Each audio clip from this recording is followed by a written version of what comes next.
नमस्कार दोस्तों, स्वागत है आपका अपने YouTube channel the Knowledge plaza में। उम्मीद करता हूँ आप लोग स्वस्थ होंगे और अपनी तैयारी अच्छे से कर रहे होंगे। तो जैसा कि आप लोगों को पता है, ये हमारा the Knowledge Plaza Premier League चल रहा है। इसका आज आपका 8 नंबर का टेस्ट होगा।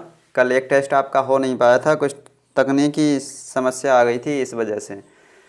तो आज अपना ये टेस्ट कंटिन्यू करते हैं। आज ये हमारा सॉइल साइंस का टेस्ट रहेगा, ठीक है। और इससे पहले आप लोगों को एक बात बता दें कि जो मैथ वाली आपकी जो क्लासेस हैं, वो आप लोग जहाँ पे अभी तक पढ़ रहे थे वहीं पे पढ़ेंगे। मैथ वाली क्लासेस जो हैं वो आपकी इस चैनल पर अभी नहीं चल पाएंगी, क्योंकि आप लोगों को पता है कि सभी जो है लॉकडाउन चल रहा है, तो सभी लोग अपने घर पे जा चुके हैं। तो जो आपको मैथ पढ़ाने के लिए हमने टीचर रखे थे वो भी अपने घर पे जा चुके हैं, तो वहाँ से वो वीडियो बना नहीं सकते हैं। अगर साथ में हम लोग होते तो आपको मैथ की भी वीडियो मिल जाती। तो आप मैथ जहाँ से पढ़े हैं वहीं से पढ़ लेंगे, और बाकी के जो आपके 10 सब्जेक्ट बचे हैं उनकी क्लासेस आपकी प्रॉपर यहाँ पे रिवीजन कराई जाएंगी। मतलब उनका जो है आपको ये क्वेश्चन बाय सीरीज जो चल रही है वो मैथ की नहीं चलेगी, और बाकी के जो 10 सब्जेक्ट आपके बचे हैं, एग्रीकल्चर के 60 क्वेश्चन आते हैं, वो पूरा आपका यहीं से मिलेगा। और उसके बाद जो है आपका जीएस भी प्रैक्टिस कराई जाएगी, और कल जीएस की क्लास होगी, आप लोग देखना, उसमें अच्छे अच्छे क्वेश्चन आपके लिए रखे गए हैं। और उसके बाद आपकी जो है फिजिक्स की, केमिस्ट्री की और बॉटनी जूलॉजी की भी, ठीक है। ये सभी क्लासेस जो है वो आपको एक एक मिल भी चुकी है। और इससे पहले थ्योरी का कोर्स भी हम लोगों ने कराया। तो जो लोग थ्योरी का कोर्स करना चाहते हैं वो लोग हमारी ये जो है इसमें डिस्क्रिप्शन में लिंक दिया है, वहाँ से आप लोग टेलीग्राम चैनल ज्वाइन कर सकते हैं और व्हाट्सएप ग्रुप भी ज्वाइन कर सकते हैं हमारा, जिसमें कि आपको उसका पीडीएफ वगैरह मिल जाएगा, ठीक है। जो हम लोग यहाँ पे जो सब कुछ कराए हैं उसका पीडीएफ भी आपको वहाँ पे मिल जाएगा। तो आप लोग अपनी तैयारी अच्छे से कर लेंगे वहाँ से, ठीक है। और चलिए अब ज़्यादा टाइम वेस्ट ना करते हुए अपना ये सीरीज़ में आगे चलते हैं। 8 नंबर का सीरीज़ है। ये किसके लिए इम्पोर्टेंट है? तो यूपी कैटेट, बीएचयू, आईसीआर और भी कोई आपका अदर कम्पिटिटिव एग्ज़ाम है वो, उसके लिए आप लोग पढ़ सकते हैं यहाँ से, ठीक है। तो सॉइल साइंस से संबंधित क्वेश्चन रहेंगे। फर्स्ट क्वेश्चन यहाँ पे आप लोग इसका आंसर देंगे। भारतीय कृषि अनुसंधान परिषद के अनुसार भारत में कितने प्रकार की मिट्टियाँ पाई जाती हैं? जो भारतीय कृषि अनुसंधान परिषद है, इसको हम लोग इंग्लिश में ICAR भी बोल देते हैं, ठीक है। Indian council of agriculture research, ठीक है। ICAR इसी को बोला जाता है। इसी को हम लोग हिंदी में क्या बोल सकते हैं? बोल देते हैं भारतीय कृषि अनुसंधान परिषद, ठीक है। और आप लोगों को बहुत बहुत धन्यवाद देना चाहेंगे, क्योंकि कल से बहुत सारे लोग और नए जुड़ चुके हैं। तो जो लोग पहली बार इसमें क्लास में आए हैं उनका भी बहुत बहुत स्वागत है। आप लोगों का भी अच्छे से सिलेक्शन कहीं ना कहीं हो जाएगा। आप लोग अच्छे से यहाँ से कंटिन्यू कर सकते हैं, ठीक है। और आज से पहले जो भी क्लासेस हमने की हैं, इसमें जो ये 7500 क्वेश्चन की सीरीज़ आपकी चलाई आ रही है, ये जो आपकी सीरीज़ चल रही है ना TKPPL में, ये 7500 क्वेश्चन की सीरीज़ है, ठीक है। और इसमें आपकी जो है 7 क्लासेस हो चुकी हैं, जिसमें हम आपको 300 के लगभग क्वेश्चन प्रोवाइड करा चुके हैं अभी तक, ठीक है। तो जिन लोगों ने नहीं देखी है सीरीज़, ये जो वीडियो हो चुकी हैं वो लोग वीडियो देख लेंगे। प्लेलिस्ट में हमने वो सब डाल रखी हैं, तो आप लोग उसको देख लेंगे, ठीक है। चलिए इसका आंसर क्या है? तो इसका राइट आंसर है आपका 8, ठीक है। 8 प्रकार की मिट्टियाँ पाई जाती हैं। और 8 प्रकार की कौन कौन सी हैं तो वो आप लोग नोट कर लेंगे। 8 प्रकार यहाँ पे कौन कौन से हैं? सबसे पहले नोट करेंगे एलुवियल सॉइल, ठीक है। यहाँ पे लिख दें आपके लिए एलुवियल सॉइल। इनकी हिंदी तो मुझे भी नहीं पता है, आप लोग इंग्लिश में थोड़ा पढ़ने की आदत डालें। एलुवियल सॉइल, ठीक है।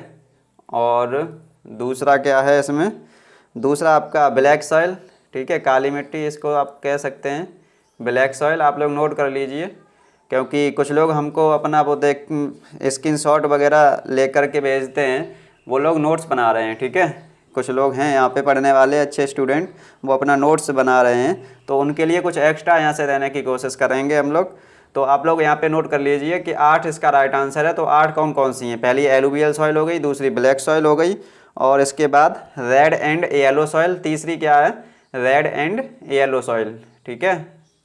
रेड एंड येलो सॉइल आप लोग लिख लेंगे यहाँ पे, रेड एंड येलो सॉइल, ठीक है। और इसके बाद आपका जो है laterite soil, LATERITE, laterite soil, ठीक है, लेटराइट सॉइल। और पांचवा क्या है, एरिड सॉइल, ARID, एरिड, आप लोग लिखते चलिए, एरिड सॉइल।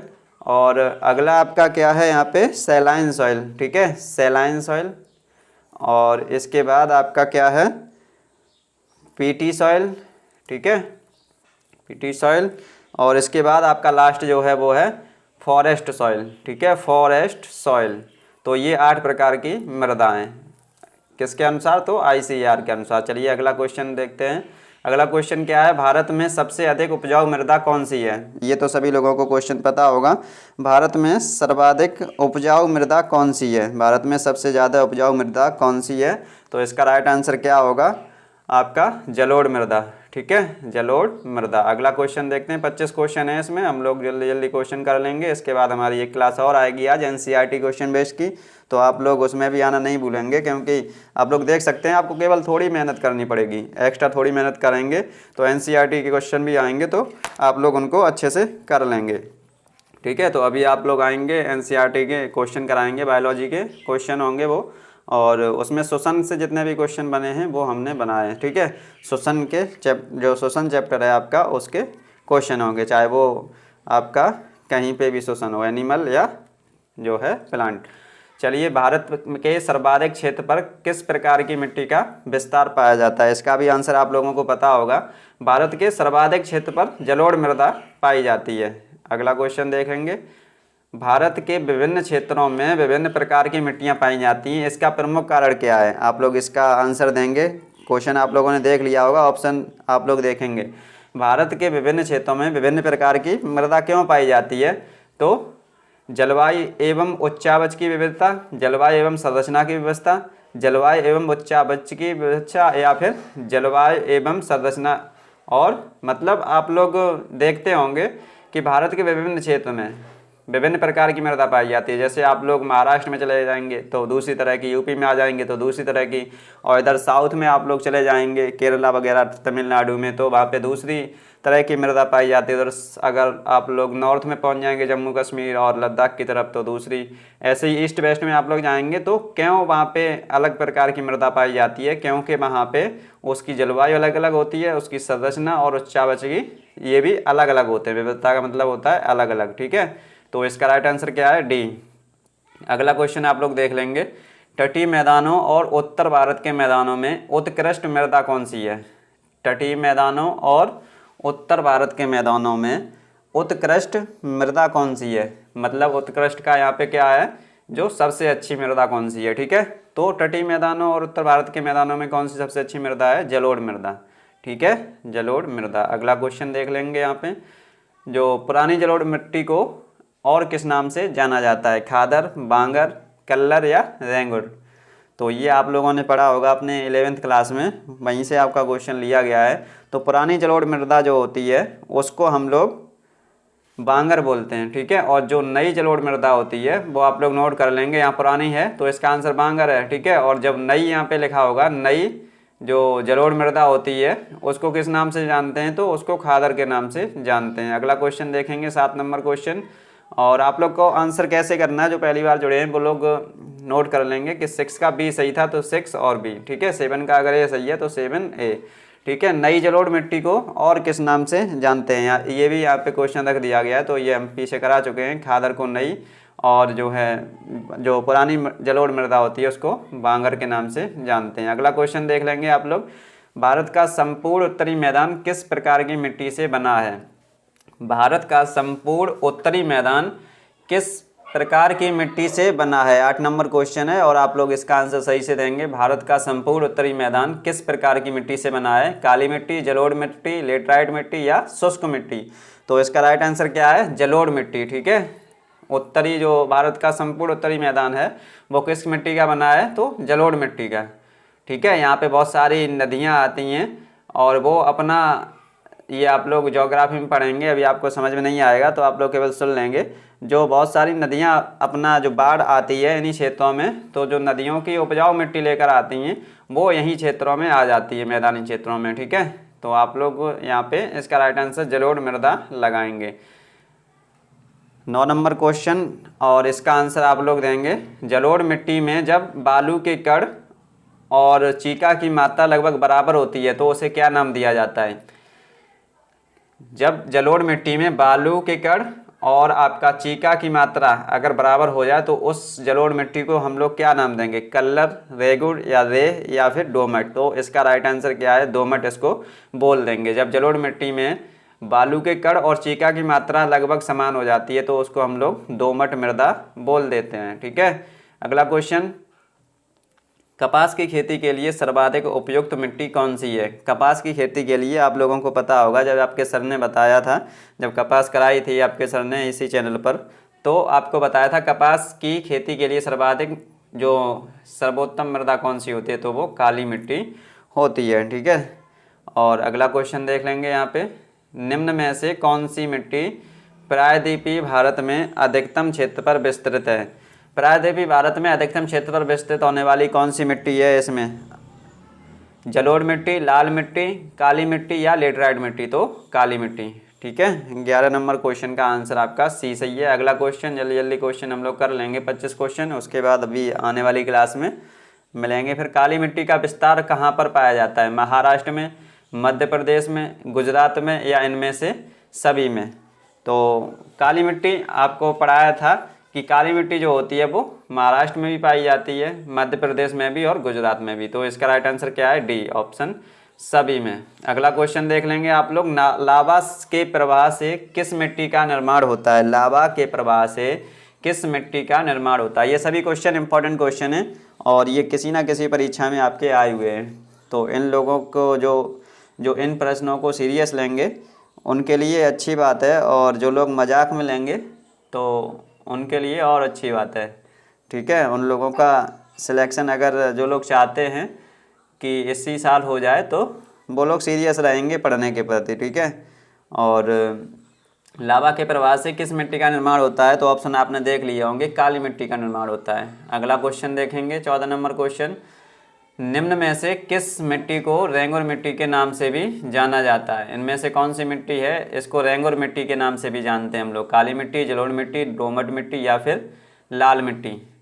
तो इनमें से कौन सी मिट्टी को हम रेंगुर मिट्टी के नाम से जानते हैं, काली मिट्टी को। ठीक है, काली मिट्टी को ही हम लोग रेंगुर मिट्टी भी बोल देते हैं। अगला क्वेश्चन नंबर आपका 15 है, इसके बाद 10 क्वेश्चन और बचे। निम्नलिखित में से कौन सी मिट्टी जैव पदार्थों से भरपूर होती है। इनमें से कौन सी मिट्टी जैव पदार्थों से भरपूर होती है, काली मिट्टी, जलोढ़ मिट्टी, मखरली मिट्टी या फिर लाल मिट्टी। तो इसका आंसर क्या सही है, जो आपका जैव पदार्थों की भरपूर मात्रा जिस मिट्टी में होगी, जब हमने आपका वो पढ़ाया था मृदा संस्तर के बारे में, तो उसमें हमने आपको बताया था जब जैव पदार्थ जिस मिट्टी में अधिक हो जाता है तो उसका रंग कैसा हो जाता है, काला रंग हो जाता है। तो यहाँ पे काली मिट्टी इसका राइट आंसर हो जाएगा। अगला क्वेश्चन देखते हैं, 16 नंबर क्वेश्चन, भारत की निम्नलिखित मृदाओं में से कौन सी बेसाल चट्टानों के टूटने फूटने के कारण निर्मित हुई हैं। ठीक है, मतलब बेसाल चट्टानें जब टूटी हैं तो किस प्रकार की मिट्टी का निर्माण हुआ है भारत में, ये क्वेश्चन है आपका। तो इसका आंसर आप लोग बताएंगे। ये सीधा सीधा क्वेश्चन ऐसे ही पूछ लिया जाता है, आप लोग यहाँ पे समझ लेंगे क्वेश्चन क्या बोल रहा है। जो बेसाल चट्टानें होती हैं, ठीक है, चट्टान तो आप लोग पढ़े होंगे ना, रॉक्स कितने प्रकार के होते हैं चट्टान, अगर नहीं पढ़े हैं तो आप लोग कमेंट करेंगे तो हम इसको पढ़ा देंगे, एक इसका लेक्चर कर देंगे 10-15 मिनट का, तो उसमें आपकी चट्टान पढ़ा देंगे। ठीक है, आप लोग पढ़ चुके होंगे, जो लोग पढ़ चुके हैं वो लोग बताएंगे कि बेसाल चट्टानों के टूटने फूटने से किस प्रकार की मिट्टी का निर्माण होता है, तो रेगुर मिट्टी का।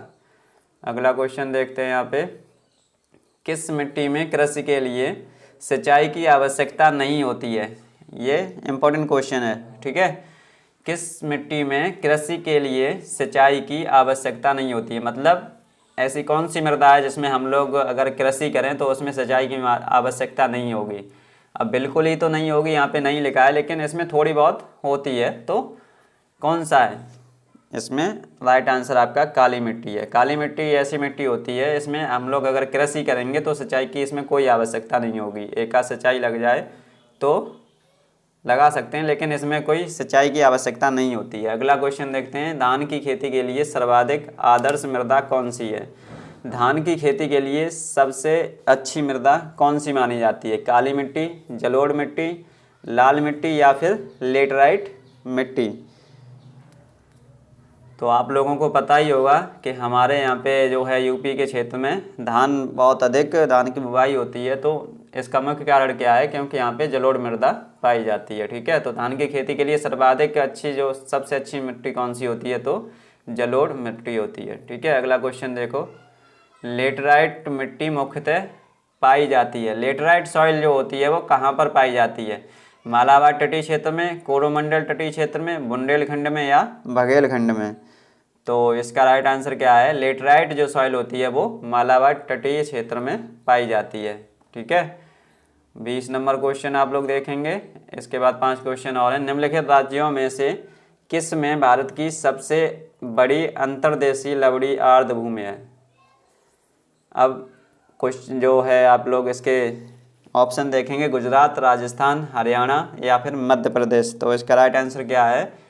निम्नलिखित राज्यों में से किस में भारत की सबसे बड़ी अंतर्देशीय लवड़ी आर्द्रभूमि? ठीक है, लवड़ी आर्द्रभूमि ये आप लोग ध्यान रखेंगे। अंतर्देशीय लवड़ी आर्द्रभूमि सबसे बड़ी कहाँ पे है? तो गुजरात में है। ठीक है, अंतर्देशीय लवड़ी आर्द्रभूमि कहाँ पे है? तो गुजरात में। अब गुजरात तो आप लोगों को पता होगा कि ये कहाँ पर है इंडिया के मैप में? तो ये आपका यहाँ पे इस साइड में पड़ता है। ठीक है, तो ये समुद्र से लगा हुआ है। ठीक है, तो आर्द्र नम भूमि यहाँ पे पाई जाती है जो लवड़ी होती है। ठीक है, आप लोग इंडिया का मैप देखेंगे तो इस साइड में आपको मिलेगा। इस साइड में क्या है? यहाँ पे अरब सागर है, इधर आपका क्या है? तो बंगाल की खाड़ी है। तो गुजरात जो है वो किस तट पर है? तो अरब सागर के तट पर है। ठीक है, और चलिए इसमें आपको यही अगला क्वेश्चन देख लेंगे। निच्छालन और ऑक्सीकरण द्वारा निर्मित मृदा कौन सी होती है? निच्छालन और ऑक्सीडेशन जो होता है इसके द्वारा कौन सी मृदा बनती है? तो मखरला मिट्टी या फिर इसको लेटराइट सॉइल भी कहते हैं। ठीक है, लेटराइट सॉइल का दूसरा नाम क्या होता है? तो मखरला मिट्टी। ठीक है, इसको हिंदी में बोलते होंगे मखरला मिट्टी, लेकिन आप लोग इसकी इंग्लिश ही याद रखेंगे, लेटराइट सॉइल।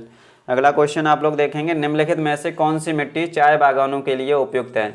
चाय के बागानों के लिए उपयुक्त भूमि जो मिट्टी होती है वो कौन सी होती है? इंपॉर्टेंट क्वेश्चन है। ठीक है, ये इंपॉर्टेंट क्वेश्चन है, इसको आप लोग अच्छे से याद करेंगे। तो चाय के बागानों के लिए सबसे उपयुक्त इनमें से अम्लीय, क्षारीय या जलोढ़ या रेंगुर? तो अम्लीय भूमि इसके लिए उपयुक्त है। अगला क्वेश्चन,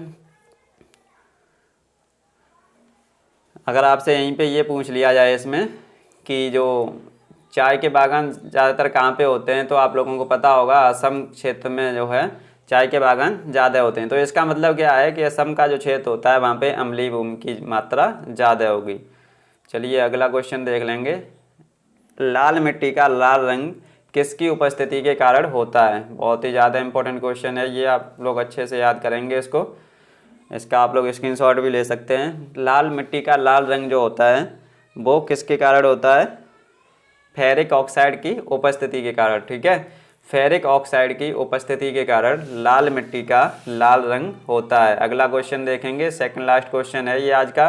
सामान्य फसलें उगाने के लिए उर्वर जो भूमि होती है उसका पीएच मान कितना होना चाहिए? तो ये हमने आपको जब पिछली क्लास कराई थी उसमें भी बताया था आपको कि ज़्यादातर जो फसलें होती हैं उर्वर भूमि वाली उसके लिए 6 से 7 आपका जो है पीएच मान होना चाहिए। ठीक है, 6.5 से 7.5 भी आप लोग बोल सकते हैं इसको, यहाँ ये ऑप्शन में है नहीं तो 6 से 7 यहाँ पे ऑप्शन आपका राइट होगा। ठीक है, अगर 6 से 7 ऑप्शन नहीं है, 6.5 से 7.5 है तो वो राइट हो जाएगा। लास्ट क्वेश्चन आज का आप लोग देखेंगे, किस प्रकार की मिट्टी में कार्बनिक पदार्थों की अधिकता होती है? किस प्रकार की मिट्टी में कार्बनिक पदार्थों की अधिकता होती है? तो कार्बनिक पदार्थों की अधिकता आप लोगों को पता ही होगा कि काली मिट्टी में सबसे ज़्यादा कार्बनिक पदार्थ होते हैं जिससे उसका रंग ही काला होता है। ठीक है, तो आज की क्लास आपकी यहीं तक है। कुछ लोग आज नए जुड़े थे तो वो लोग धीरे धीरे यहाँ पर अगर आज नहीं कुछ समझ में आया है तो धीरे धीरे उनको भी समझ में आ जाएगा।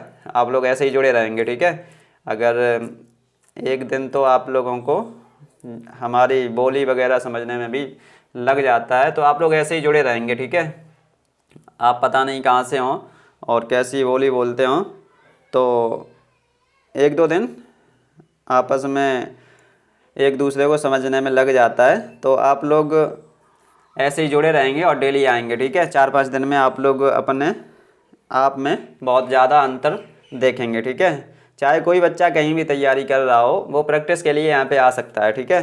चाहे आप कहीं भी किसी भी कोचिंग में तैयारी करते हो, आप लोग देखने के लिए कि हाँ हम तैयार हो पाए हैं या नहीं पेपर के लिए, तो आप लोग यहाँ पे प्रैक्टिस करने आ सकते हैं, ठीक है। और PDF लेने के लिए तो सबको पता ही होगा कि क्या करना होता है। इन सब का PDF लेने के लिए आपको पूरी वीडियो देखनी पड़ती है और सभी क्वेश्चन के आंसर देने पड़ते हैं, चाहे आप गलत दें या सही दें। इससे हमको क्या पता चल जाता है कि आपका नाम क्या है और आप कितने मेहनत करने वाले हैं, ठीक है। आप कितना अपना जो है सिलेक्शन के प्रति सीरियस हैं। तो उन लोगों को ही हम केवल PDF दे देते हैं, बाकी के लोगों को PDF नहीं मिलता है। और चलिए अब ज़्यादा आगे बात ना बढ़ाते हुए अपना जो है टेस्ट यहीं ख़त्म करते हैं। अभी आप लोग दोबारा आएंगे 8:30 बजे, ठीक है। 8:30 पर अभी आ जाएंगे, जो कि 8:30 होने वाले हैं। और हमारा जो है अब टेस्ट किसका होगा, तो NCERT के क्वेश्चन आपके जैसे आते हैं वो उसमें बताएंगे, ठीक है। NCERT के क्वेश्चन होंगे, इसमें आपके लगभग 50 क्वेश्चन रखे गए हैं आज, तो आप लोग उनके आंसर देंगे आके। और आप लोग देखेंगे कि ज़्यादा आप लोग मेहनत नहीं करेंगे तब भी आपके ये क्वेश्चन हो जाएंगे, क्लास में ही आपको याद करवा देंगे ये क्वेश्चन, अगर आप लोग क्लास में रहेंगे तो, ठीक है। तो चलिए अभी मिलते हैं थोड़ी देर में, तब तक के लिए जय हिंद, वंदे मातरम।